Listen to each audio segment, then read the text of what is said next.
child celebration turned to chaos. Guns, shooting. Massive gunfire. The adult who the men were aiming for was surrounded by toddlers at a child's birthday party. A bounce house full of children in 2017 near College Park caught in the crossfire. And that's all I just remember yelling, the kids. How many gunshots did you hear? I can't count it. So many, too many. 2 children hit, including Adriana Douglas's daughter, Abria. She was 5 years old. Get her to a hospital now. Whatever y'all do, get her to a hospital. No time to wait for an ambulance. They jumped into a stranger's vehicle. I said, start the car, go. A medical helicopter rushed through to Children's Healthcare of Atlanta. The outlook grim. Her grandmother, Harriet, sought a divine diagnosis. I prayed to God that day, and I told God, I said, I don't ask for much, but if you let her stay, we will do any and everything possible to keep her happy. Abria survived, but it came at a price. The bullet that hit her spine left her partially paralyzed. She's undergone at least 15 surgeries so far, including one this past February to install 8 screws from her neck down her back. It sounds painful. Yeah, it's still painful. Sometimes you touch it on her and she jumps. She'll let you know it hurt. And like on one side of my back, on this side, when you like scratch it, it teleports to the other side so you can feel it on both sides of your back. The financial cost to the family, devastating. It's fun though, right? Thousands spent on robotic therapy, new vehicles to accommodate wheelchairs, and a special bed. So this right here is a monitor for the bed. Just a few of the costs of surviving a shooting. You had to make my mom's bathroom bigger, had to get a renovation, a ramp added onto the house, open the bathroom bigger, the doors bigger. The upstairs bathroom has to get wider. You see, when you came down the steps, we go down the rocks. I do this every day, morning and night. And we go backwards on the side of the steps. We don't have a ramp to back here. That's the route.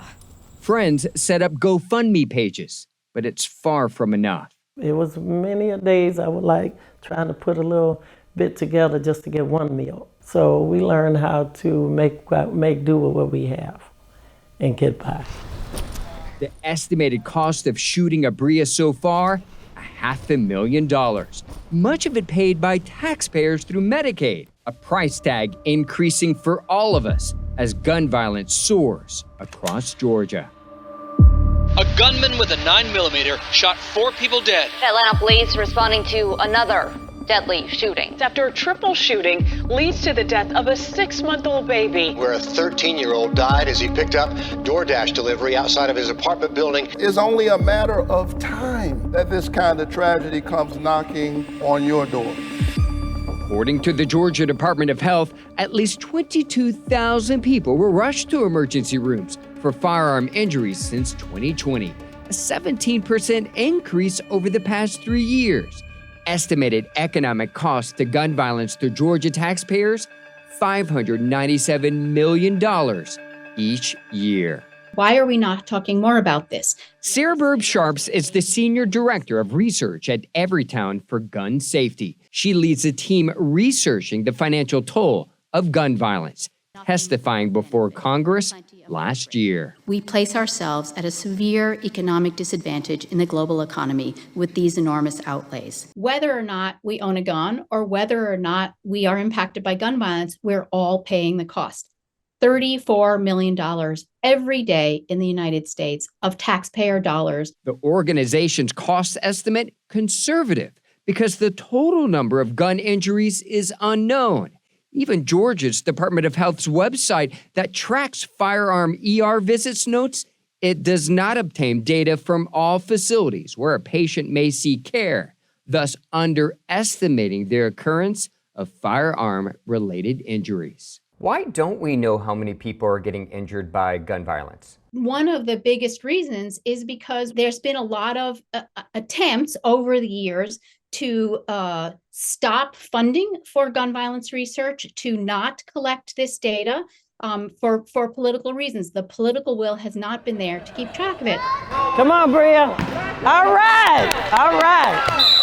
A little girl part of a growing family touched by gun violence, and loved ones doing their best to support them during an epidemic with no end in sight. It don't really just affect that person they shot. Well, no, you took the mama, the daddy, the sister, the kids. It took something out of everybody.